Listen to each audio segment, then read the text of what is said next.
भागवतम दशम स्कंद अध्याय 8 श्लोक संख्या 46। श्रीराजो उवाच नंदः किम अकरोत् ब्रह्मन् श्रेय एवं महोदयम्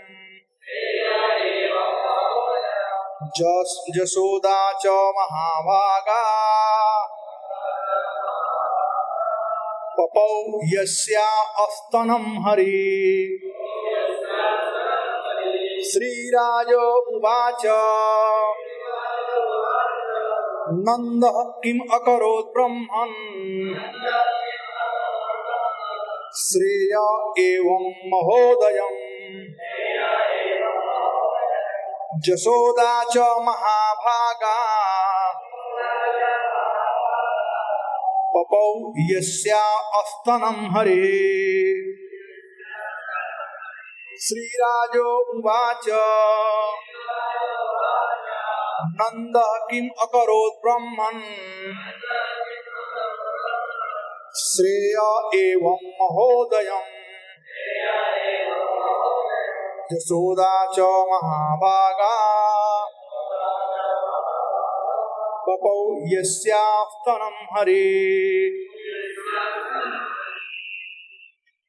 तात्पर्य भक्तिवेदांत स्वामी प्रभुपाद के द्वारा। माता जसोदा के परम सौभाग्य को सुनकर परीक्षित महाराज ने सुखदेव गोस्वामी से पूछा, हे विद्वान ब्राह्मण, भगवान द्वारा माता जसोदा का स्तन पान किया गया। उन्होंने तथा नंद महाराज ने भूकाल में कौन से पुण्य कर्म किए जिनसे उन्हें ऐसी प्रेममयी सिद्धि की प्राप्ति हुई। तात्पर्य भगवत गीता 7:16 में कहा गया है, चतुर्विधा भजन्ते मां जना सुकृत्ना अर्जुना।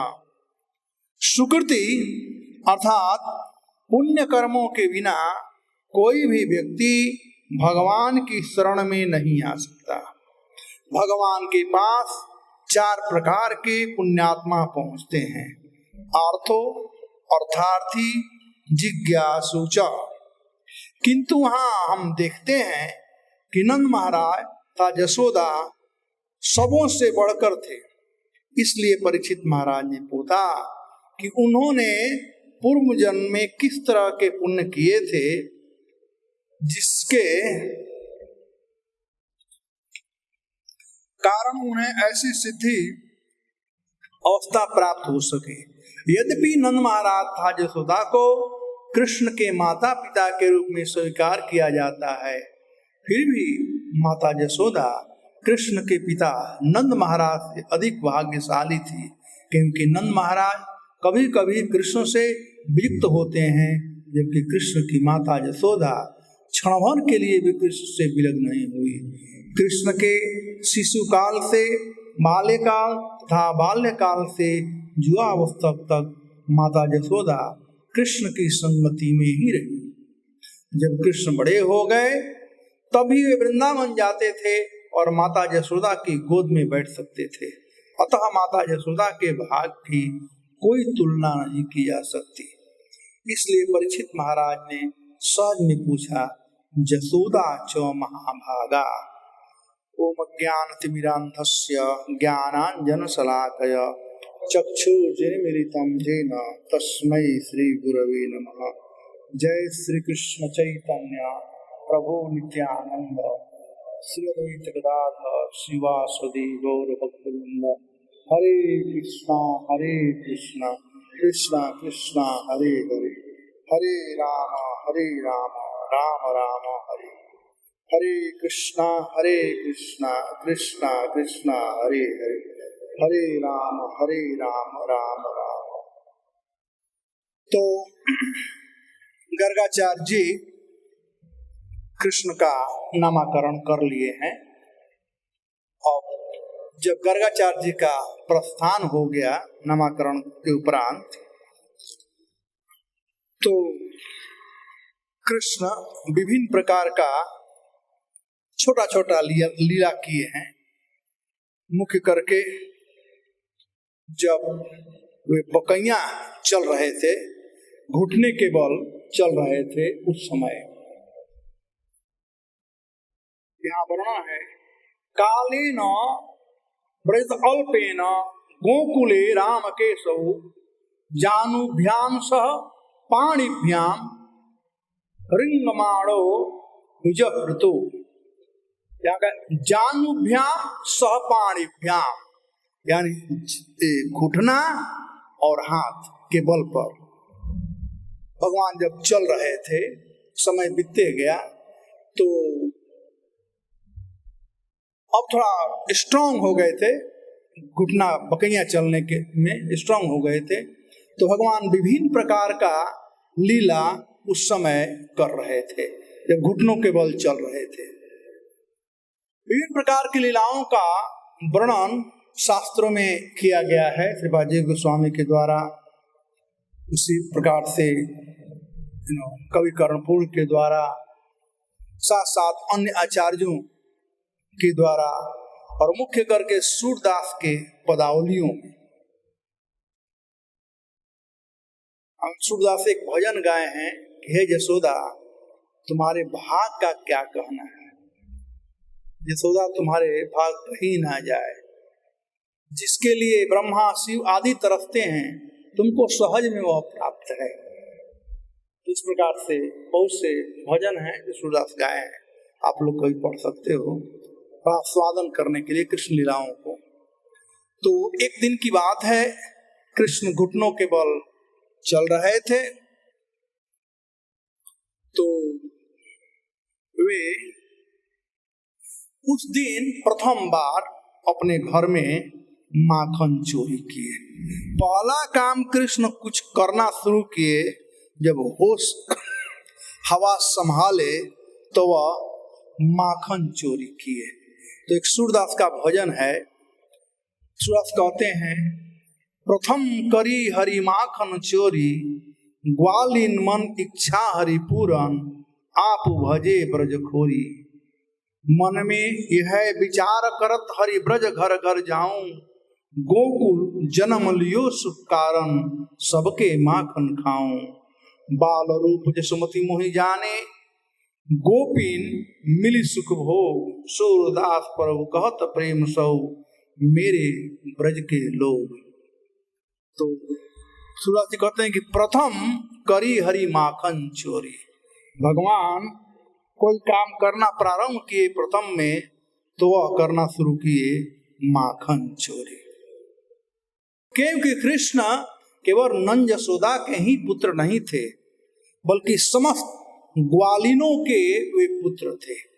सबके घर में बेरोक टोक के चले जाते थे और कोई मना नहीं करता था, बल्कि एक ग्वालिन लोग कृष्ण को अपने घर आने के लिए बुलाती थी, विभिन्न प्रकार का यंत्रणा भी करती थी। भगवान गोकुल में इसीलिए आए थे कि सबके घर का माखन खाऊंगा। लेकिन सर्वप्रथम इसको प्रैक्टिस अपने घर में ही भगवान किए, माखन चोरी का काम अपने घर में किए। तो प्रथम दिन जब भगवान माखन चोरी किए और चोरी करके जा रहे थे, तो नंद बाबा का जो घर है 84 खंभे, वो हीरे जवाहरात से मड़ा हुआ 84 खंभा है। ये तो यहाँ पर वो मिरर का दिखाई पड़ रहा है ना, खंभा में थोड़ा मिरर लगाया हुआ है, लेकिन वो खंभे ही हीरे जवाहरात के थे। तो भगवान जब जा रहे थे माखन हाथ में लेकर के, तो उनका प्रतिबिंब दिखाई पड़ा उस खंभे में। तो भगवान अपने प्रतिबिंब को देख करके क्या बोल रहे हैं, वही बात यहाँ पर दर्शाया गया है। सुम्ने चोरयत स्वयं निज गृहे हयंगवीनः मणिस्तंभे स्वप्रतिबिंब इक्षिता तस्नैव सार्धभिया। भिया भगवान डर गए। भगवान जा रहे थे सुनने, उस दिन घर में कोई नहीं था और कृष्ण अकेले थे, तो माखन चुरा करके माखन लेकर के जा रहे थे। स्वयं निज गृहे, अपने घर में आज माखन भगवान चोरी किए थे प्रथम दिन। मणि स्तंभ में स्वप्रतिबिंब इक्षितव, जब मणि स्तंभ में अपना प्रतिबिंब भगवान जब देखे तो भिया भगवान थोड़ा डर गए और डर करके वो जो मणि स्तंभ में भगवान का जो स्वरूप था, उस स्वरूप से भगवान बात कर रहे थे। कहते हैं भ्रातर माँ बद मादरम मातरम मम, हे भाई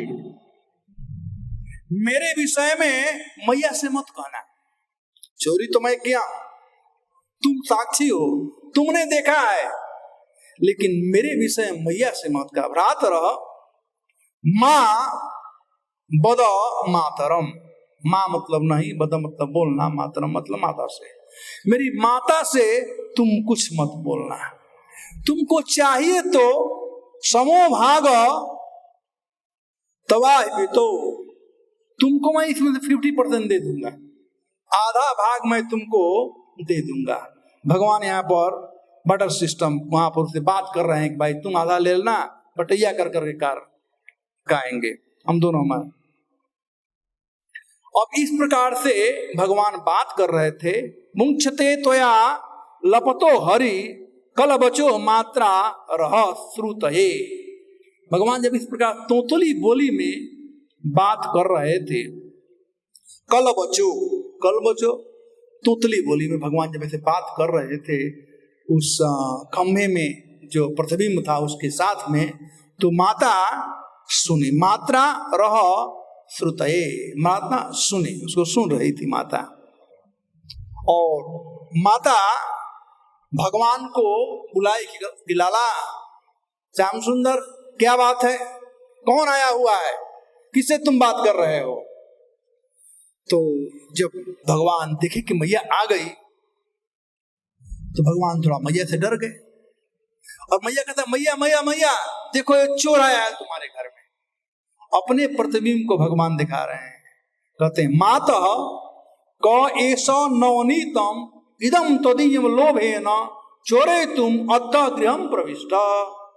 हे माता, यह चोर मक्खन के लोभ से आज आपके घर में प्रवेश किया है चोरी करने के लिए, और इसको मैं रंगे हाथ पकड़ लिया हूं, मैं इसको पकड़ लिया हूं।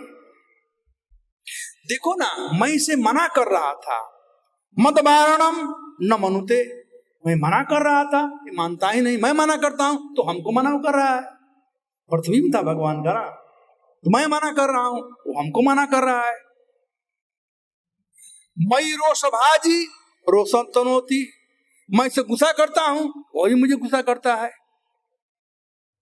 तो ये सब बात करते करते भगवान अपना सफाई देते हैं, लेकिन मैया आप ऐसा मत समझना कि मैंने चोरी किया है, नहीं मैं नवनीत लोभ, भैया मुझे इस माखन का कोई लोभ नहीं है, मैंने चोरी नहीं किया है, तो चोर आया हुआ है। तो इस प्रकार से भगवान सुंदर माखन चोरी का वहां लीला किए, और मैया कृष्ण को देख करके, उनकी तोतली बोली को देख करके और निश्चल भाव से बात को भगवान स्वीकार कर रहे हैं एक तरह से कि मैंने ही चोरी किया है। तो इस सब को देख करके मैया हंसने लगी और लाला को उठा करके गोद में और स्तनपान कराने लगी। एक दिन और ऐसा ही कुछ हुआ। उस दिन माता सही में घर से बाहर गई थी। कृष्ण पहले बाहर गए, देखे मैया तो है तो नहीं ना, बकैया ही चल करके बाहर गए, देखे मैया नहीं थी। उस दिन भगवान कई एक बार बकैया चल करके बाहर तक आए हैं, घर के देवली तक। पहले घर में होता था ना देवली, क्या बोलते हैं उसको, देवली बोलते हैं ना, मंदिरों में भी होता था, वो देवली पार नहीं करना चाहिए। तो भगवान आते थे वहां तक, लेकिन देवली था थोड़ा ऊंचा, पत्थर का देवली था, नंद बाबा का पैलेस था, बड़ा ऊंचा था। भगवान आ करके बकैया चलते थे, पार कर नहीं सकते थे, तो भगवान बैठते थे ऐसे और कई बहुत समय तक उन दो वृक्षों को देखते थे। ये जो जमल अर्जुन जो वृक्ष थे, पर्जन्य बाबा जब गोकुल बसा रहे थे तो उस समय सांडिल्य मुनि ने कहा था कि ये दो जमल हैं अर्जुन वृक्ष, इन लोगों को आप अपने आंगन में स्थान दो। ये कोई सामान्य वृक्ष नहीं है, ये देवतुल्य वृक्ष है। यह कथा हम लोग कल कहेंगे। तो पर्जन्य बाबा उन वृक्षों को लगाए थे आंगन में, और नंद बाबा इत्यादि जितने लोग थे वहां पर, सब पंचायती वहीं होती थी, किसी कुछ चाहिए, इसका विशेष वर्णन मैं कल करूंगा। तो कृष्ण उन दो वृक्षों के भाग्य को निहार रहे थे कि नारद जी कितने महान हैं, कि इन लोगों पर कितना कृपा किए हैं, अनुग्रह किए हैं। नारद जी श्राप दे करके उन लोगों पर अनुग्रह किए। तो कई एक बार तो भगवान माखन लेकर जाते थे हाथ में, ऐसे माखन दिखा रहे हैं उन वृक्षों को, माने खिला रहे हैं उन वृक्षों को, क्योंकि कुबेर के बेटे हैं, धनाढ़ के बेटे हैं, देवलोक के हैं, तो उन लोगों को भगवान मानो माखन खिला रहे थे। तो वैसे ही एक दिन की बात है, भगवान की माता घर में नहीं थी, वो बाहर गई हुई थी। और जब माता बहुत देर के बाद भगवान देख लिए कि मैया नहीं है, तो माखन चोरी भगवान कर रहे थे। लेकिन मैया छिप करके आई और उनके हाथ को पकड़ ली, रंगे हाथ पकड़ ली। तो आज तो भगवान पकड़े गए हैं। पहले दिन तो बहाना मार डाले कि ये तो चोर आया था, लेकिन आज मैया रंगे हाथ पकड़ ली। अब कृष्ण करे तो क्या करे, बहाना बनाने में कृष्ण बड़े एक्सपर्ट हैं। कहते हैं, और मैया दूर से ही आते बाते हैं, कहते कृष्ण कृष्ण क्वासी करोति किम पितरा इति श्रुतवि वह मातु वचः। अरे मेरे बाप, हे कृष्ण तुम सब क्या कर रहे हो, क्या कर रहे हो? क्वासी, कृष्णा क्वासी करोति, तुम करोसी, तुम क्या कर रहे हो? यानी एक तरह तुम्हें ऐसा काम नहीं करना चाहिए।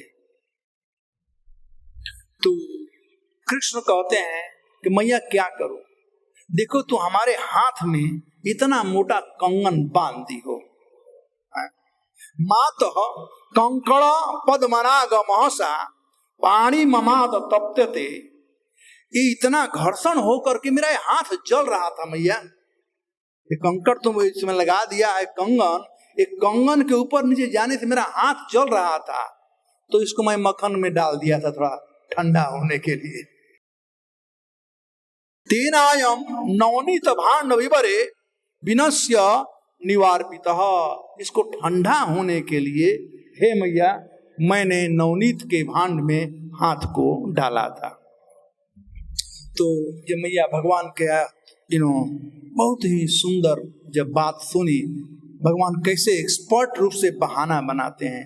भगवान बहाना बनाने में श्रेष्ठ हैं और मनवा भी लेते हैं। कई एक ऐसे लीलाएं हैं जहाँ भगवान गलती किए भी हैं और मनवा भी लिए हैं।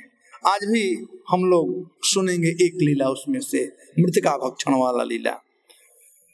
तो मैया लाला का यह मधुर तोतली बोली सुनकर मुग्ध हो गई और लाला को प्यार से अपने गोद में बैठा ली और उनको स्तनपान कराने लगी। तो इस प्रकार से कृष्ण अब बढ़ रहे थे।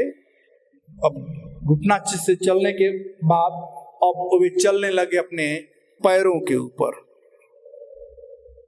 कालेन मृता अल्पे गोकुले राम के सवै जानुप्यास पाणिप्या रिंगमाण व्यजितो तावद अंग्री जुग्म कृष्ण परिस्थितौ घोष प्रसोत रुचिर ब्रजकर्दमेषु। तो इस प्रकार से कृष्ण और बलराम दोनों भाई बढ़ रहे थे। तब खड़ा होना सीख गए थे, धीरे धीरे चलना सीख रहे थे। तब घर से बाहर भी निकल रहे थे और जा करके उनके पैरों में नुपुर लगा हुआ था सोने का। और जब कृष्ण जाते थे तो झमझम झमझम झमझम बजता था नुपुर। और खड़ा होते थे गिर जाते थे, खड़ा होते थे गिर जाते थे। तो वहां तो हाईवे नहीं था, एक्सप्रेसवे नहीं था, गांव का ब्रज का रज था, छौर था, पगडंडी था। तो कृष्ण गलियों में जाते थे और गिर जाते थे और उनके शरीर में धूल लग जाता था, कभी कभी कीचड़ लग जाता था।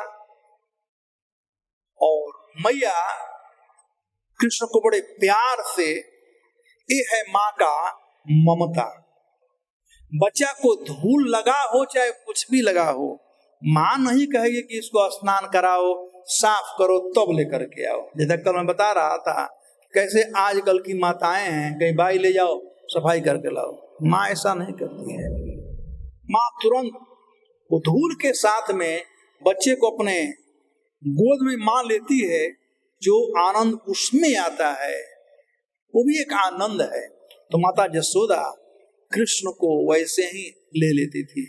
कभी कभी कृष्ण जाते थे और कोई अनजान व्यक्ति दिखाई पड़ता था, घर वालों को जानते थे, अनजान को देख करके कृष्ण रोने लगते थे, वहां से आ जाते थे। लेकिन बलराम जी हमेशा साथ आते थे। इस प्रकार से मैया कृष्ण विभिन्न प्रकार का लीला कर रहे थे जो सबको मुग्ध कर रहा था। जितने ब्रजवासी थे सब के सब देखते रहते थे, केवल कृष्ण के लीलाओं को देखते। कृष्ण आज क्या किए, आज क्या किए। ब्रजवासियों का, ब्रज गोपियों का मुख्य करके नित्य प्रतिदिन का यह काम हो गया था। क्या काम हो गया था कि कृष्ण का दिग्दर्शन करना। कृष्ण ने कौन कौन आज लीला किया। जो गोपी जा नहीं पाती थी वो पूछती थी आज क्या हुआ, आज क्या हुआ।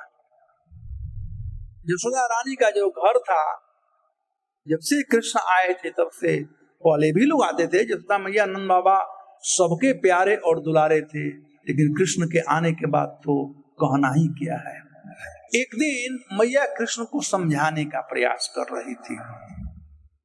मैया ने लाला को डांटना शुरू किया क्योंकि कृष्ण एक चोरी उनका बढ़ते जा रहा था। अब गोपियां आकर के उलाहना भी दे रही थी। अब अपने पैर पर चलने लगे थे कृष्ण, करीब 1-2 साल के हो गए थे। अब जाते थे गोपियों के घर में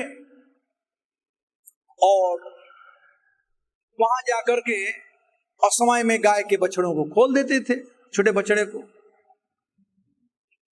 कभी कभी जाकर के और जो मटकी नीचे रखा हुआ था उसमें मक्खन वगैरह था वो खाते थे और जो था वहीं पर फेंक देते थे। तो कभी कभी वो सब पीढ़ा लगा करके खड़ा होकर के कृष्ण और मक्खन निकालते थे। तो इस प्रकार से अनेक प्रकार के नटखट लीला करते थे और गोपियां आ करके यशोदा मैया को ये सब बात कहती थी, ये सब बात का उलाहना देती थी और कहती कभी कभी जब बर्तन में मक्खन इत्यादि नहीं है, हमारा लाला उसे तोड़ देता है और हमारे बच्चों को चिट्ठी काट करके रुला करके भगाता है। तो मैया के पास डेली उलाहना आ रहा था चोरी का, डेली उलाहना चोरी कर रहा था। तो मैया एक दिन कृष्ण को बुलाई और उनको धमकाने लगी, डांटने लगी। और भगवान फूट फूट करके रोने लगे, अपना आंख मलने लगे, रोने लगे। और मैया जब देखी कि कृष्ण रो रहे हैं तो मैया का धैर्य टूट गया और प्यार से लाला को उन्होंने अपने गला में लगा लिया, ले लिया, उनका मुंह पूछा, उनका आंख पूछा और बड़े प्यार से गला सिलाकर बोली कि लाला, ये सब धन तुम्हारा है, ये सब धन तुम्हारा है, सब माखन तुम्हारा है, तुम चोर नहीं हो। ये सब व्यर्थ में ही आकर के तुमको ऐसा कहती है। सूरदास एक और भजन गाए हैं, चंद्र खिलौना लइयो रे मैया मोरी, चंद्र खिलौना लइयो। गर्मी का दिन था, बहुत सी गोपियां, एयर कंडीशन तो था नहीं, चांदनी रात, पूर्णिमा का दिन था, शरद पूर्णिमा ऐसे कुछ होगा, पूर्णिमा का दिन था, गर्मी का दिन था। सब गोपियां आंगन में बैठी हुई थी, बहुत सी गोपियां यशोदा के साथ में। तो आपस में वो लोग लाला के लीलाओं का वर्णन कर रही थी, कृष्ण चरित्र का वर्णन कर रही थी। तो कृष्ण आकर के और वहां पर सबके बीच में बैठ गए और बैठ करके चंद्रमा को दिखाने लगे और कहे मुझे वो चाहिए, वो चाहिए, वो चाहिए, मुझे चाहिए चाहिए चाहिए। तो एक गोपी बोली, क्या चाहिए तुमको? दूध चाहिए? नहीं। दही चाहिए? नहीं। मक्खन चाहिए? नहीं। मिठाई चाहिए? नहीं। क्या चाहिए? तो एक उस गोपी के कान में आकर कृष्ण कहते हैं, मुझे इस संसार का कोई वस्तु नहीं चाहिए, वह चाहिए, यानी चंद्रमा चाहिए। तो दूसरी गोपी कहती है उसको देख करके, अरे लाला, तुझे पता है क्या है? यह प्यारा प्यारा राजहंस है जो कि आकाश सरोवर में यह तैर रहा है। तो क्या, अच्छा ये राजहंस है, तो ठीक है, मुझे वही ला दो, मैं उसके साथ में खेलूंगा। तो गोपी के पास कोई उत्तर नहीं था। दूसरी गोपी आई और कृष्ण को अपने पास लेकर के कहती है, अरे लाला, वो गोपी झूठ बोलती है, ये हंस तो कैसे ऊपर जा सकता है? ये हंस नहीं है, ये तो चंद्रमा है जिनके प्रकाश से सब प्रकाशित हो रहा है, शीतलता को हम प्राप्त कर रहे हैं। तो कृष्ण लगे रोने और उसी पर सुधा से भजन गाए, चंद्र खिलौना लइयो रे मैया मोरी, चंद्र खिलौना लाई, हे मैया मुझे चंद्र खिलौना लाई है। कोई गोपी नहीं मना सकी। तब भगवान कृष्ण की मैया जननी माता यशोदा आई और यशोदा कृष्ण को लेकर के अपने जंघे पर बैठाई और कही कि लाला, न तो यह राजहंस है और न तो यह चंद्रमा है। तो कृष्ण कहे कि तब मैया है क्या? तो यह कहा तरह पढ़ाने के लिए आप कितने भी बड़ा पढ़े लिखे हो, PhD किए हो, MBA किए हो, लेकिन बच्चे को पढ़ाना मतलब एप्पल कहोगे तो बच्चा समझेगा नहीं, हाई फाई पढ़ाओ क्या समझेगा। तो मैया समझा रही कृष्ण को, क्योंकि मैया क्या है, चंद्रमा नहीं है तो, राजहंस नहीं तो, ये गोपिया झूठ बोल रही है। और मैया का टूटी पकड़ करके भगवान बोल रहे हैं, मैया तुम बताओ क्या है। तो मैया ने कहा, तुम मक्खन देखा है ना बेटा, ये कुछ भी नहीं है, ये मक्खन का गोला है, मक्खन का गोला है। तो कृष्ण कहते हैं, मैं वही माखन लूंगा, हमको ला दो, माखन चाहिए। जिसका मैया कहती, बेटा मैं तुम्हाको लाकर दे सकती हूँ, लेकिन तकलीफ उसमें है, तुम देख रहा हो उसमें काला काला चीज है ना, हाँ तो वो खराब है, वो विष है, उस माखन में विष लगा हुआ। तो कृष्ण कहते हैं, मैया वो माखन में विष कैसे लग गया, विष क्या होता है? तो मैया बतलाई कि विष क्या होता है, खाने से व्यक्ति मर जाता है या इत्यादि। तो कहा कि उसमें विष कैसे लग गया। तब पूरा समुद्र मंथन का कथा मैया बतलाई। मैया से कृष्ण, समुद्र क्या होता है, क्षीर सागर क्या होता है? कहा ये बहुत क्षीर सागर से वो निकला हुआ, क्षीर सागर के मंथन से निकला हुआ था। तो कहा कि क्षीर सागर कितना बड़ा होगा, तो बहुत दूध लगा होगा। तो मैया उतना दूध कहां से आया, कितनी गायें थी? तो मैया ने कहा कि देखो, जिसने गाय के स्तन में दूध रखा है वही वो समुद्र बनाया है। सैद्धांतिक रूप से मैं बता रही थी कृष्ण को मैया। तो जब मंथन हुआ, पूरा देवासुर संग्राम पूरा बात बताई मैया, तो उससे विष निकला। तो कह रहे मैया, विष तो केवल सांप में होता है, तो मक्खन में विष कैसे हो गया? तब बतलाई मैया, पूरे समुद्र मंथन का कथा बताई कि देखो, जब विष निकला समुद्र मंथन से, तो भगवान शिव ने विष का पान किया और उसमें से कुछ छोड़ा गिर गया, तो सर्पों ने पान किया और उसी में गिरे तब उस समय ये मक्खन निकला, उसमें ये प्राप्त हो गया है। तो इस प्रकार से मैया समझा रही थी तब कृष्ण को नींद आ गया, बस हो गया, काम खत्म हो गया। तो इस प्रकार से छोटी छोटी लीलाओं को कृष्ण ने किया है। अब कृष्ण थोड़ा बड़े हो गए हैं। कालेन अल्पेन राजर्षे रामकृष्णश्च गोकुले अघृष्ट जानुभि पदभि विचक्रम अनुरंजसा ततस्तु भगवान कृष्णो वयस्से ब्रज बालके सह रामो ब्रजस्त्रीणाम चिक्रिणे जयन्मुदः कृष्णस्य गोपीरुधिरं वीक्ष कौमार चापलम श्रोत्याकिल तन्मातुरिति हेचु समागतः। तो अब गोपियां आकर करके और कृष्ण को उलाहना, कृष्ण के विषय में यशोदा मैया से उलाहना दे रही थी। जब उलाहना दे रही थी तो यशोदा मैया बड़ी थक गई ये उलाहना सुनते हुए और उन्होंने कहा कि देखो, कृष्ण मेरा ही बेटा नहीं है, कृष्ण तुम सब लोगों का बेटा है, तुम ही लोग इसको मारना, तुम ही लोग इसको डांटना।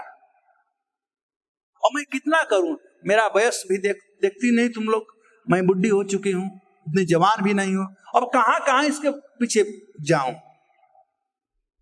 और गोपियां कहती हैं कि कृष्ण अच्छा, कृष्ण वहीं पर थे और पीछे से दिखा रहे थे गोपियों को, सबको कि देखा मैया, अब तुम लोग कुछ नहीं चलने वाला है।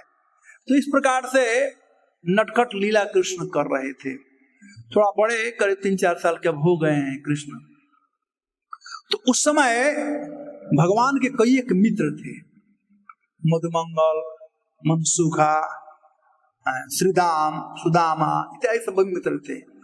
उन सब में मनसुखा बड़ा दुबला पतला था। तो कृष्ण ने कहा कि मनसुखा, तू हमारा मित्र है कि नहीं? तो जब कृष्ण ने ऐसा पूछा तो मनसुखा भाव विभोर हो गया और कहा कि कृष्ण तुम ऐसा कैसे पूछ रहे हो, निसंदेह मैं तुम्हारा मित्र हूं। तो कृष्ण ने कहा कि देखो भाई, हमको थोड़ा मोटा ताजा खाया पिया मित्र चाहिए, तुम दुबले पतले कोई फूंक देगा तो गिर जाएगा। तू थोड़ा खाओ पियो, थोड़ा ताजा हो, मोटा हो जाओ। मनसुखा कहता है, देख कृष्ण, तू तो राजा का बेटा है, तेरे पास तो प्रत्येक दिन माखन, मिश्री, दूध, दही सब मिलता है।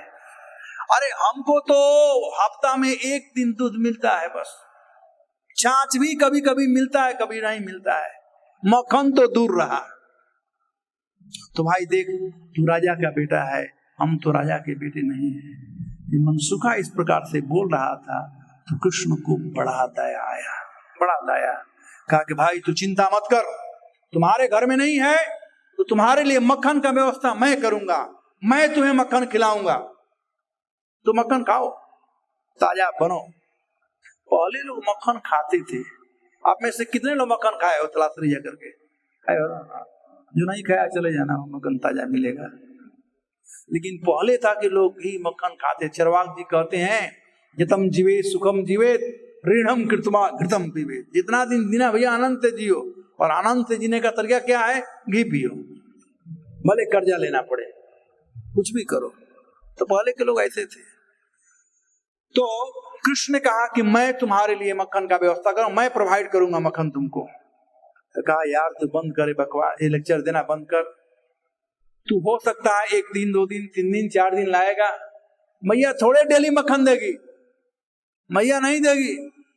कहा तू चिंता मत कर, हम मैया से मक्खन नहीं लेंगे, हम परिश्रम करेंगे, हम काम करेंगे, और काम कर करके जो काम से जो फल प्राप्त होगा उसे तो मक्खन खिलाएंगे हम। अच्छा, तो उसके लिए क्या करना चाहिए? तो भगवान ने सब ग्वाल बालों को बुलाया और कहा देखो हम सब मिलकर एक साकार मंडली बनाएंगे और तब बहुत पैसे कमाएंगे और तुमको माखन खिलाएंगे। तब मनसुखा ने पूछा उस मंडली का नाम क्या होगा? तो कृष्ण कहा उसका नाम होगा बाल गोपाल चौर्य विद्या प्रचार मंडली।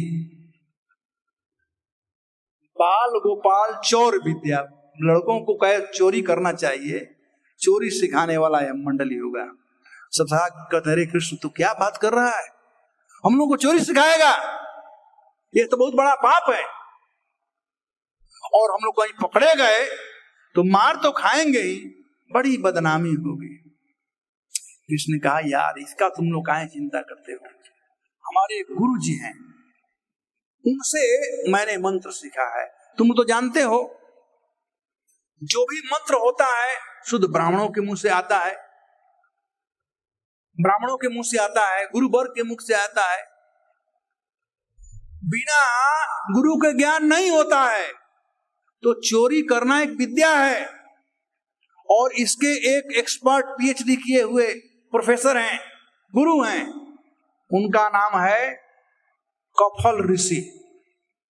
कफल ऋषि, और उनका जो मंत्र है वो है कफलम। तो देखो हमें मंत्र पढ़ेंगे कफलम कफलम कफलम, तो किसी को पता नहीं चलेगा कौन चोरी करने आया है, उनको दिखाई कुछ नहीं पड़ेगा। खुदा ना खासे यदि पकड़े भी गए तो उस मंत्र को हम पढ़ेंगे तो उनके हाथ से छूट जाएंगे। इसका मतलब नहीं कि हम लोग एक प्रैक्टिस करना शुरू कर दे, कफलम कफलम कर करके चोरी करना शुरू कर दे। ये कृष्ण के लिए था, कृष्ण ने कहा था। और वैसे भी कृष्ण जो भी करते हैं वो सही करते हैं। संसार में चोरी चोरी माना जाता है, लेकिन कृष्ण के लिए चोरी नहीं है। तो कहे कि आप इसका चिंता तुम मत करो कफल मंत्र के द्वारा। तो इन लोगों ने फिर बात हुआ कि भाई इस मंडली का अध्यक्ष कौन रहेगा? एक अध्यक्ष होना चाहिए, इतना बड़ा मंदिर है, प्रजारी प्रभु अध्यक्ष है, अध्यक्ष नहीं कैसे काम चलेगा? अध्यक्ष होना चाहिए, लीडर एक होना चाहिए। सब देख रहे हैं, दूसरे को देख रहे हैं। मनसुखा कहा कि भाई देखो ये मंडली तुम बना रहे हो, तुम्हारा विचार है, तो हमारे विचार से फर्स्ट प्रेसिडेंट तुम ही रहो, पहला अध्यक्ष तुम ही रहो। तो कहा कृष्ण कहा ठीक है, तो आप लोगों की यही इच्छा है तो मैं ही प्रेसिडेंट रहूंगा, कोई बात नहीं पहला। कृष्ण कहा सबको कुछ ना कुछ काम करना पड़ेगा। कहा बिल्कुल काम करेंगे। कहा कि भाई हमको क्या करना पड़ेगा? तो कृष्ण ने कहा कि तुमको इतना ही करना है, तुम बतलाना कि तुम्हारी मैया घर से बाहर कब जाती है और कब घर पर आती है, और मक्खन कहाँ रखा हुआ है, ये सब बात तुम बतलाना। उसमें से एक ग्वाल बाल था, कहा कृष्ण मैं जानता हूं मेरी मैया सुबह 3 बजे बाहर जाती है और 7 बजे आती है, मैं जानता हूं कि वो मक्खन कहाँ रखती है। तो कृष्ण कहा चलो आज चलते हैं तुम्हारे घर पर। अब बिजनेस शुरू हो गया, व्यापार शुरू हो गया कृष्ण का। तो इस प्रकार से बहुत से लीलाएं हैं जो कि कृष्ण इस प्रकार से बाल्यकाल में करते थे। एकदा क्रियमाणास्ते रामाद्य गोपदारका कृष्णो मृदम भक्षितवान इति मात्रे नवेदयन। एक दिन की बात है, जब कृष्ण 3-4 साल के हो गए थे और बाहर जब खेलने जाते थे तो 2 प्रकार के ग्वाल बाल लोग हैं। एक जो है कृष्ण से थोड़ा बड़े हैं, एक कृष्ण के संग वाले, और एक कृष्ण से छोटे, 3 प्रकार। तो यशोदा मैया जब भी कृष्ण खेलने जाते थे तो जो बड़े ग्वाल बाल लोग थे उन लोगों को कहती थी कृष्ण का तुम लोग ध्यान रखना, कृष्ण को तुरंत देखला। स्पेशली दाऊ जी को जरूर कहती थी कि अपने छोटे भाई का, तुम अपने अनुज का ख्याल रखना, गलती न करे या कुछ कोई इस पर अटैक न करे इत्यादि इत्यादि। अच्छा, अब दाऊ जी कृष्ण के साथ रहने आ गए थे। पहले रोहिणी का भवन अलग था, यशोदा का भवन अलग था, लेकिन जब सक्टासुर और तृणावर्त जब दोनों को भगवान विनाश कर दिए, मार दिए, उसके बाद बलराम जी को रोहिणी जी लेकर के यशोदा भवन में आई, अब साथ में रहने लगे। अब यशोदा जी के साथ में रोहिणी थी और कृष्ण के साथ में बलराम जी थे। ये दृष्टि ठीक वैसे ही है, जो मिलन है बड़ा सुंदर है, जैसे भगवान चैतन्य महाप्रभु और नित्यानंद प्रभु मिले थे, वैसे ही कृष्ण बलराम का मिलन भी कृपा जी गोस्वामी वर्णन किए हैं गोपाल चंपू में। एनीवे, तो अब कहे, मैया ने कहा था कि देखना, जो नर्म सखा हैं उनके लिए कुछ नहीं, छोटे हैं उनके लिए कुछ नहीं कहती थी, जो साथ वाले हैं वो तो खेलने में बिजी रहेंगे, जो बड़े हैं तो बलराम जी को कहती थी। तो एक दिन की बात है, एकदा क्रिमाणन अस्ते रामाद्य गोपदारका, एक दिन कृष्ण खेलने गए थे जिसमें बलराम जी थे और भी ग्वाल बाल लोग थे। उन लोगों ने देखा कि कृष्ण मिट्टी खा रहा है, तो ग्वाल बाल लोग आए, कृष्णो मृदम भक्षितवान इति मात्रे नवेदयन, माता से हाथ जो कहती, मैया आज लाला ने मिट्टी खाया है, आज लाला ने मिट्टी खाया है। एक के बाद एक ग्वाल बाल आकर कहना शुरू किए।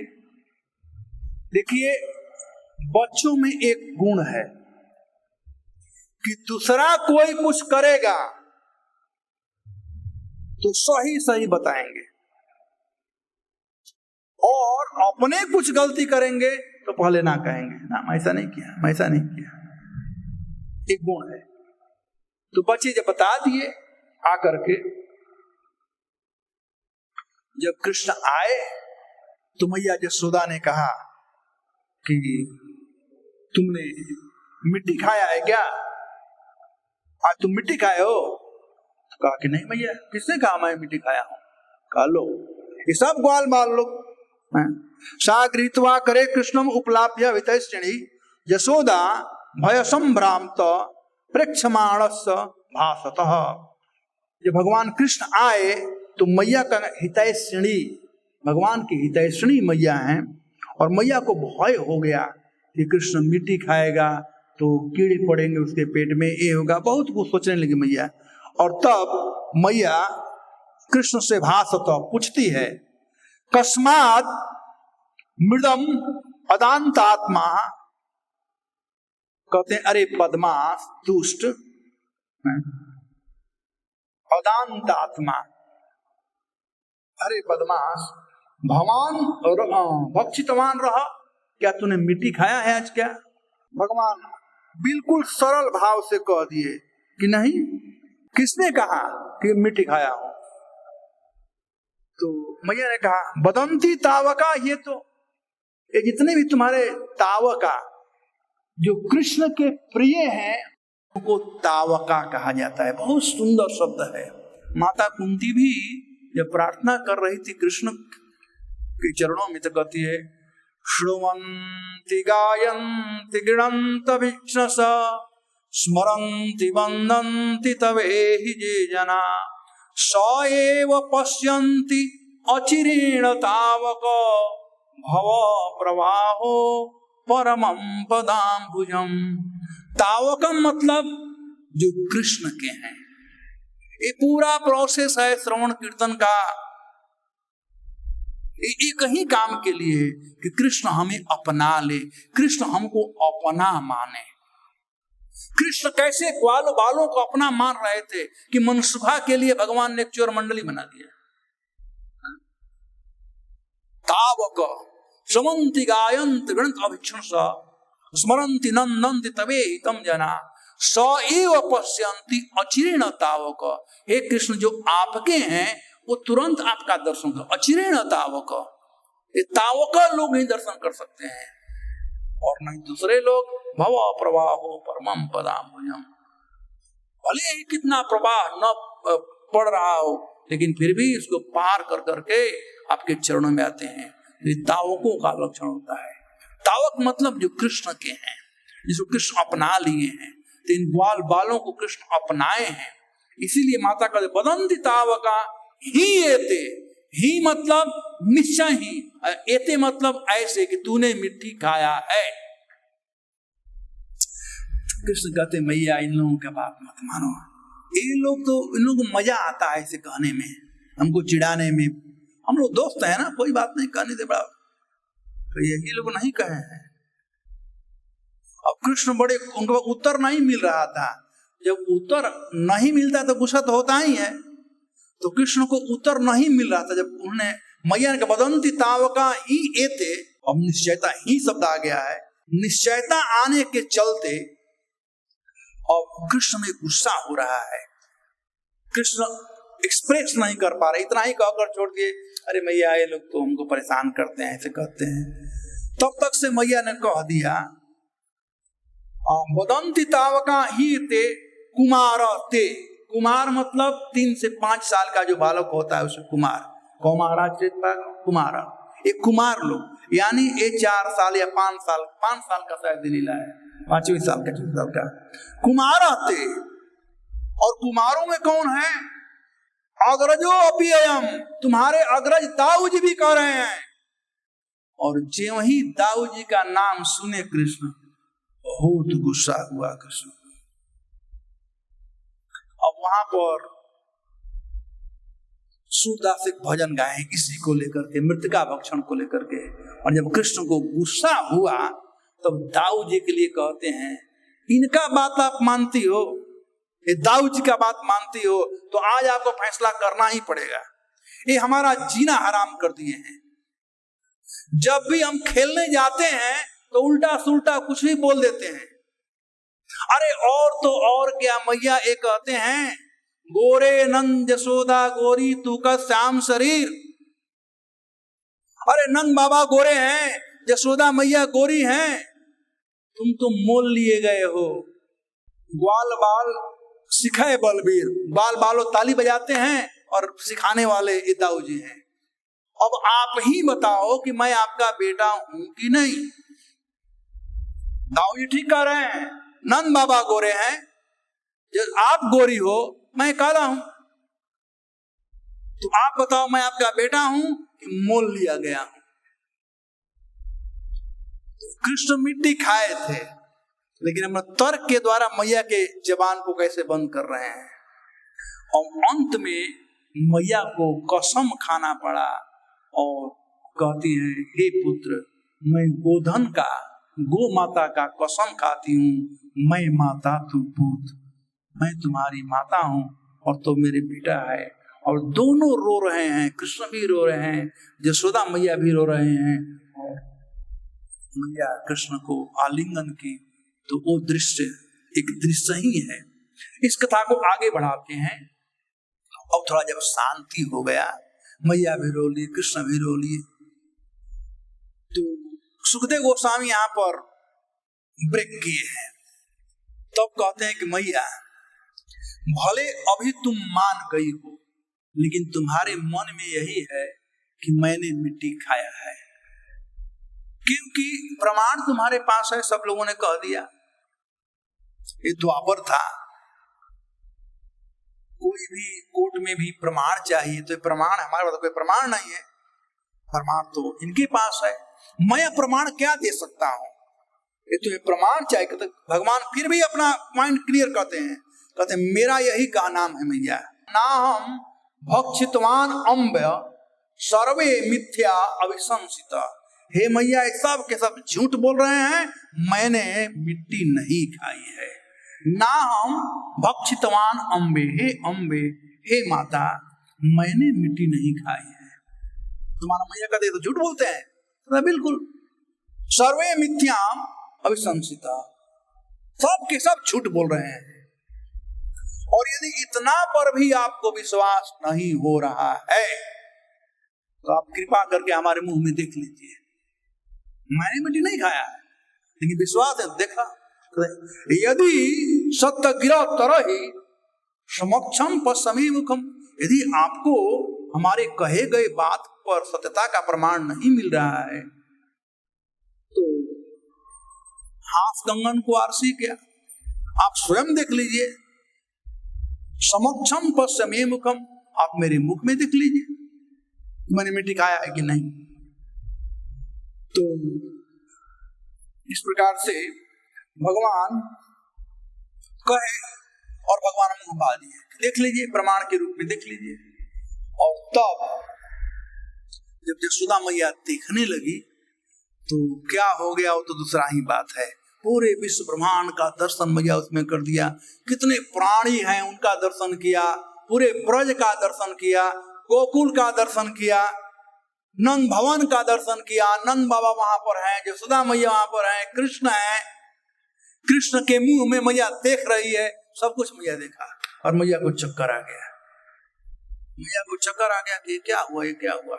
तो मैया सोचने लगी, इत्थम विदित तत्वाय गोपिकायाम स ईश्वर वैष्णवी वेतनो माया पुत्र स्नेह मई विभु। हाँ, उसके पहले है कि जब मैया ऐसा देखी तो सोचकर कहने लगी कि गर्गाचार्य ठीक कह रहे थे, नारायण समा इस पर भूत सवार हो गया है, नारायण रूपी।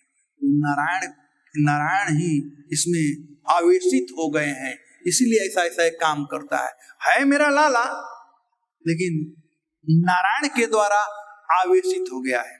आप लोग कभी देखे हो किसी को भूत पकड़ लिया हो तो देखो ना, सामान्य रूप से वो व्यक्ति ठीक रहता है, लेकिन जब भूत या भूतनी, चुड़ैल या अस्कामिन जो अटैक करती है तब उसका प्रभाव आता है। तो ऐसे ही यशोदा मैया यहाँ पर कहती है कि नारायण सवार हो गया है हमारे बेटे पर। बेटा तो ठीक रहता है, कभी कभी नारायण सवार हो जाता है।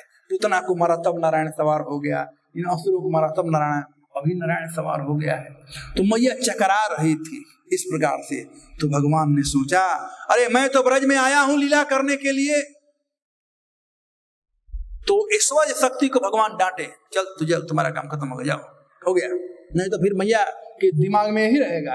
तो इत्थम विदित तत्वायम गोपिकायाम स ईश्वर वैष्णवी वेतनो माया पुत्र स्नेहमयी विभु। भगवान उस वैष्णवी माया कह के तुम चले जाओ, तुम्हारा काम हो गया। तो जब वैष्णवी माया आई, ईश्वर भाव खत्म हो गया और वैष्णवी माया की कृपा से मैया तुरंत समझने लगी पुत्र स्नेहमयी विभु। इन जिसको प्रभु समझती थी, विभु समझती थी, वही मैया अब उनको अपना बेटा समझने लगी। इस प्रकार से वो लीला समाप्त हुआ। तब महाराज परीक्षित इस यशोदा के भाग्य को लेकर के अब कह रहे हैं, नंद किम अकरोत् ब्रह्मं श्रेय एवं महोदय यशोदा च महाभागौ पपौ अस्यास्तना हरि।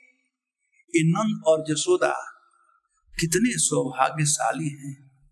इन लोगों ने कौन सा बड़ा पुण्य कर्म किया है, श्रेय एवं महोदयम, कौन सा बड़ा पुण्य कर्म किया है जिसके चलते ये बाप और माँ हुए। प्रभुपाद जी तात्पर्य बतलाए हैं कि यहाँ नंद बाबा और यशोदा माता से यशोदा मैया का सौभाग्य ज्यादा था नंद बाबा से भी, क्योंकि कृष्ण सदैव यशोदा मैया के साथ में रहते। परिचित यशोदा च महाभागा अब यस्यास्तना हरि। यशोदा कितनी सौभाग्यशाली है कि उनके स्तन को भगवान पान किए, उनके स्तन पान किए। पितरो नो अन्न विंदेतः कृष्ण द्वारा अर्भके हितम। अरे जिन्होंने उनका जन्म दिया था, यानी देवकी और वसुदेव, उनको भी यह सौभाग्य प्राप्त नहीं हुआ। गायन्ति अद्यपि कवयो यं लोका अकल्मषापहम्।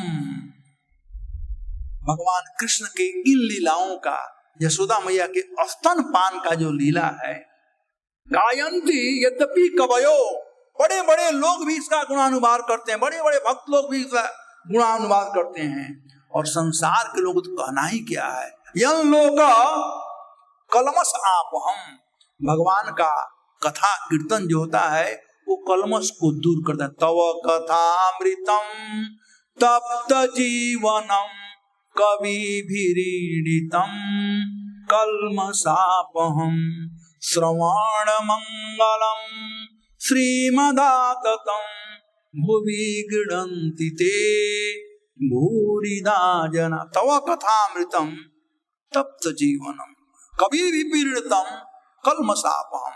कवि लोग कहते हैं, जो श्रीमती राधा रानी ये बात कह रही है, वहीं परीक्षित महाराज कह रहे हैं, यं लोका कल्मषापहम गायन्ति यद्यापि कवयो। बड़े बड़े विद्वान लोग, कवि लोग गुणानुवाद करते हैं और ये कहते हैं कि हरि कथा सुनने से सब पाप नष्ट होते हैं। तो हम लोगों को सही में हरि कथा सुननी चाहिए। हम इसलिए प्रहलाद महाराज प्रथम भक्ति नवदा भक्ति में कहते हैं श्रवणम। ये कोई सामान्य चीज नहीं है, हम लोगों को चिपली नहीं देना चाहिए, बड़ा सीरियसली लेना चाहिए। सिंसियर भाव से जहां भी रहे हम लोग हरि कथा सुनते रहे। अपने आश्रम में है तो अभी प्रभुपाद जी का टिप लगा करके सुन सकते हैं। सुबह भागवतम क्लास, शाम को गीता क्लास, ये सुनना चाहिए। जहां भी हो कीर्तन प्रवचन सुनते रहना चाहिए। इससे क्या होगा कि मन सदैव, मन को स्मरण कराने की जरूरत है। मन को स्मरण कराएंगे तो मन स्मरण करेगा। मन जीवा के समान है, जीवा में कोई सपोर्ट नहीं है तो कुछ भी खिला दो, कुछ भी बोल लो। वैसे ही मन का कोई सपोर्ट नहीं है, तो मन को हमेशा इंगेज, भगवान कहते मई ये वो मन आदत्व मन कृष्ण निवेश, अपना मन मुझ में लगाओ। तो मन को लगाना चाहिए। मन कैसे लगेगा? कृष्ण का नाम लेकर के और कृष्ण का कथा सुन करके। तो ये भागवतम के जो लाइन बताया गया है, ये कलमस ही है जिसके चलते भगवत प्रेम उत्पन्न नहीं हो रहा है। ये कलमस नष्ट होगा। श्रोताम स्वकथा कृष्ण पुण्य श्रवण कीर्तनम हृदयंतस्तानि अभद्राणि विधुनोति सुवित्सताम। विधुनोति धोबिया पाठ मारेगा, धो डालेगा। कलमस आप हम, कलमस को खत्म कर देगा, ऐसा कहूं। मैं नहीं कह रहा, कवयो बड़े बड़े विद्वान लोग कह रहे हैं इस बात को। तो आप बतलाइए, और कितना सौभाग्यशाली है नंद बाबा यशोदा मैया, जिन्होंने कृष्ण को जन्म दिया, देवकी और वसुदेव। उनको यह सौभाग्य नहीं मिला, कृष्ण के बाल लीला का सौभाग्य उनको नहीं मिला। जो आनंद माँ और बाप को छोटे बच्चे के लीला से, छोटे बच्चे के खेल से होता है, बचपना में जो होता है, वो बड़ा होने के बाद नहीं। अब कृष्ण 14-15 साल के हो गए थे जब गए वहां पर, तो कृष्ण 12 साल से ऊपर हो गए, 13 साल के ऐसे कुछ थे। तो उस समय का भाव और जब छोटे थे कृष्ण 1 साल के, 6 महीना के, उसके आनंद में बहुत फर्क पड़ जाता है। तो स्वाभाविक है कि नंद बाबा और यशोदा मैया का कितना सौभाग्य है कि कृष्ण के बचपन के लीलाओं का जो सुमधुर लीला है, उन लीलाओं का आस्वादन किए हैं। और देवकी वसुदेव को वह प्राप्त नहीं हुआ। यशोदा अपने स्तन पपौ यस्य स्तनम हरि, भगवान ने यशोदा का स्तन पान किया था। देवकी को सौभाग्य नहीं मिला, मिल गया था एक बार, लेकिन वो वात्सल्य भाव सौभाग्य नहीं मिला। जब देवकी द्वारिका में थी और उस समय एक दिन ऐसे ही नव वृंदावन की लीलाओं का वर्णन हो रहा था, तो उनके मन में इच्छा हुआ, उन्होंने सुना था कि कैसे कृष्ण संदीपनी मुनि के मरे हुए पुत्र को ला दिए। तो देवकी कृष्ण से कही कि पुत्र, मैंने ऐसा सुना है, क्या संभव है कि तुम्हारे जो 6 भाई थे जिनको तुम्हारे मामा कंस ने मार डाला है, क्या तुम उन लोगों को ला सकते हो? क्या वो कहाँ होंगे, कैसे होंगे? ये देखने की इच्छा है। आखिर माँ है ना, तो पागलपन जैसा कभी इच्छा हो जाता है, लेकिन कृष्ण के लिए कुछ भी संभव नहीं है। तो कृष्ण कहा हाँ मां मैं ला सकता हूँ। तो कृष्ण उन लोगों को जीवित करके लाए, कहे कि 6 लोग हैं, उनका नाम बता दिए कि ये लोग हैं, और वो भी माँ को प्रणाम किए, देवकी माता को। तो देवकी माता में अनायास ही उनके स्तन से दूध आ गया। तो भगवान जाकर तुरंत पीना शुरू किए, कहले कि मैया इस पर पहले मेरा हक है, ये हमारे बड़े भाई लोग हैं, छोटा मैं हूं, पहले छोटा पिएगा बाद में लोग पिएंगे। तो भगवान कृष्ण देवकी का स्तनपान पहले किए और बाद में वो लोग किए, क्योंकि ब्रह्मा जी का श्राप था कि यदि भगवान का वो छिष्ट ग्रहण करेंगे तभी उनकी मुक्ति होगी। तो भगवान पहले स्तनपान किए, उसके बाद 6 लोग पान किए, उस तरह उनकी मुक्ति हो गई। तो ब्रह्मा जी के बात को सत्य करने के लिए भगवान देवकी का स्तनपान किए। सत्यम विधातु निजवित्त भाषितम, अपने भक्तों के द्वारा कहे गए बात को भगवान सिद्ध करते हैं। तो ब्रह्मा जी के बात को सिद्ध करने के लिए भगवान देवकी का स्तनपान किए, लेकिन यहाँ पर यशोदा का स्तनपान भगवान किसी कहने से नहीं किए। पितरौ नन्व बिंदिते कृष्ण दारार्भके हितम, जिनसे कृष्ण जन्म लिए थे देवकी और वसुदेव से, उन लोगों को भी यह सौभाग्य सुलभ नहीं हुआ। ब्रह्मा शिवादि किसी को भी यह सौभाग्य प्राप्त नहीं हुआ जो यशोदा और नंद बाबा को हुआ। यशोदा तेरी भाग को कहाँ जाऊं। तो इस प्रकार से जब परीक्षित महाराज प्रश्न किए तो सुखदेव गोस्वामी कहते हैं, द्रोणो वसुना प्रवरो हरया सहभार्यया करिष्यमाण आदेशान ब्रह्मण तम उवाच। एक समय की बात है, द्रोण नाम के एक वसु थे, और यहाँ पर प्रवर मतलब कहा गया सर्वश्रेष्ठ, प्रकृष्ट वीण सर्वश्रेष्ठ थे, वे वसुओं में सर्वश्रेष्ठ थे। और धारा नाम की उनकी पत्नी थी। ये लोग बहुत दिन तक तपस्या किए थे ब्रह्मा जी को, और ब्रह्मा जी प्रसन्न हुए थे। ब्रह्मणा तमुवाच, तो ब्रह्मा जी से वो पूछे थे। ऐसे वहां पर बहुत अन्य देवता भी लोग थे, सबके सामने ये लोग पूरा बात नहीं कह पाए, लेकिन कहे, जात जोनो महादेव विशेश्वरे हरौ भक्ति स्यात् परमा लोके यंजासो दुर्गति तरे। जिससे दुर्गति से उद्धार हो सकता है वह भक्ति, यानी प्रेमा भक्ति हम लोगों को प्राप्त हो। तो इस प्रकार से वे लोग प्रार्थना किए थे कि हम उनके माता पिता बने। श्रीपाद जी गोस्वामी कहते हैं कि नंद और यशोदा कृष्ण के इटर्नल माता पिता हैं। तो ये धरा और द्रोण जो हैं, ये उनके ही, द्रोण जो है वो नंद बाबा के अंश हैं, और धरा जो है वह यशोदा की अंश है। और जब नंद बाबा और यशोदा यहाँ पर आए तो वे लोग नंद बाबा और यशोदा में सम्मिलित हो गए, क्योंकि वो लोग ब्रह्मा जी से वरदान मांगे थे कि कृष्ण के दुर्लभ लीलाओं का या प्रेमा भक्ति को हम प्राप्त करें, लेकिन वात्सल्य भाव से। तो वात्सल्य भाव का प्रेमा भक्ति है स्तन दूध पिलाना। तो यशोदा जी हैं, उस यशोदा में धरा और नंद बाबा में द्रोण आकर के मिल गए हैं। इस प्रकार से इन लोगों को यह सुलभ चीज प्राप्त हुआ। तो कृष्णो ब्रह्मण आदेश सत्यम कर्तु ब्रजे विभु। ब्रजे विभु, जो विभु हैं यानी नंद बाबा जिसका मतलब विभु हैं, और द्रोण और धरा ये उनके अंश हैं। ब्रह्मा के बात को सत्य कर, कृष्ण ब्रह्मण आदेश सत्यम कर्तुम ब्रजो विभु। ब्रह्मा जी ने जो आदेश दिया था, कहा था, उस बात को सत्य करने के लिए यहाँ पर नंद और यशोदा में सम्मिलित हुए। सहरामो वंश चक्रेति सांप्रीति स्वलीलाया। और इस प्रकार से भगवान कृष्ण और बलराम की विभिन्न लीलाओं का वे लोग दर्शन किए। इति श्रीमद् भागवत महापुराणे परमहंसया संहिता दशम स्कंदे पूर्वार्धे विश्वरूप दर्शनो नाम अष्टमोध्याय। तो इस प्रकार से 8वां अध्याय समाप्त हुआ और 9वां अध्याय कल से शुरू होगा, लेकिन उससे पहले इंट्रोडक्शन या बतला देता हूं ताकि फिर। अब यशोदा मैया के यहाँ डेली कंप्लेन आता था। कृष्ण बड़े हो गए थे, 4 साल के 5 साल के, तो अब तो चोर मंडली थी ही, और उनका चोरी कोई हीरा जवाहरात का चोरी नहीं था, उनका चोरी था गोपियों के हृदय का, और उसका माध्यम क्या था? माखन चोरी।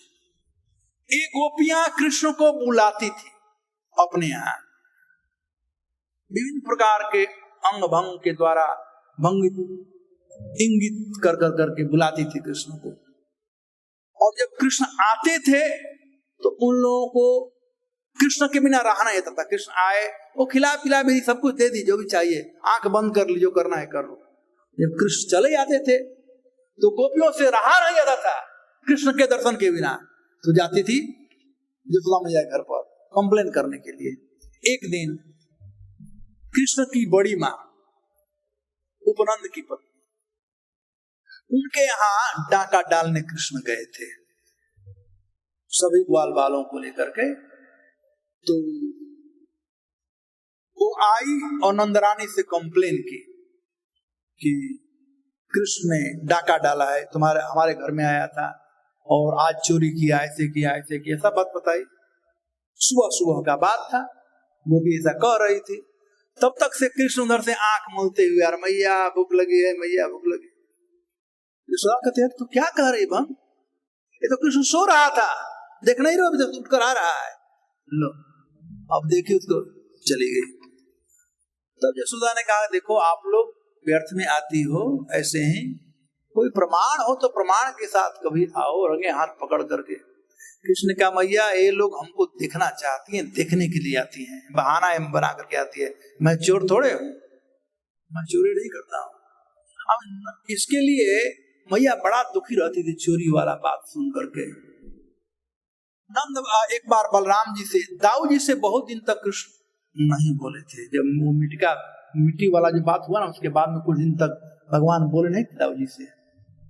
तो एक दिन मैया के दुख को बलराम जी से देखा नहीं गया, तो वे कृष्ण को बुलाए, बड़ा भाई का काम कर रहे हैं, और बड़े प्रेम से कृष्ण को समझा रहे थे, कृष्ण ऐसा क्यों करते हो, मैया को बड़ा तकलीफ है।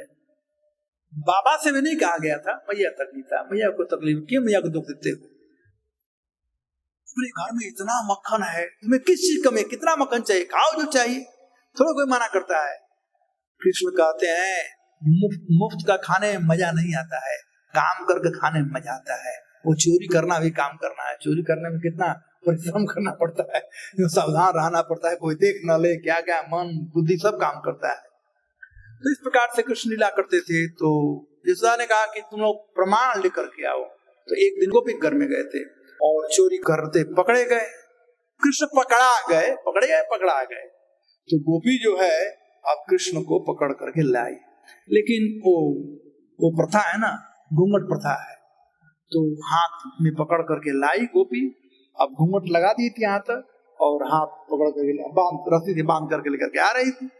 यशोदा देखो मैं रेड हैंडेड आज तुम्हारे लाला को पकड़ ली हूँ। खटखटाई दरवाजा, यशोदा मैया उठी, हमें आई, दरवाजा खोली, कौन है? कहा देखो तुम्हारे लाला को मैं आज रंगे हाथ पकड़ी हूँ। देख रही है, हंस रही है। तो गोपी को बहुत गुस्सा आया, कहा तू हंस रही है, तुम्हारा बेटा चोरी करता है और तूने कहा था कि लेकर के आओ, पकड़ कर लाओ, प्रमाण दो, आज मैं रंगे हाथ पकड़ कर लाई हूं और तू हंस रही हो। अरे बहन थोड़ा देखो तो किसको पकड़ी हो। उधर देखती है वो गोपी, यदि उसका बेटा है, अपने बेटे का वो हाथ पकड़ कर लाई है, बेटे को बांध कर लाई है। कृष्ण सबके बेटे हैं, सबके बेटे हैं। तो बेचारी गोपी बड़ा लज्जित हो गई और कही इस तरह क्षमा करना, और वो जा रही थी और हाथ छोड़ दिया बेटे का, जा रही थी। कुछ दूर जाने के बाद कृष्ण उसका पल्लू खींचे और कहे देखो आज तो तुम्हारा बेटा बना था। कृष्ण अपने रूप में आ गए। अब लेकिन आज तो तुम्हारा बेटा बना था, कहीं कल पकड़ेगी ना मैं तुम्हारा भतार बन जाऊंगा, तुम्हारा पति बन जाऊंगा, ऐसा मत करना। तो गोपियां बुलाती थी कृष्ण को और कृष्ण जाते थे। तो इस प्रकार से लीलाएं होती थी।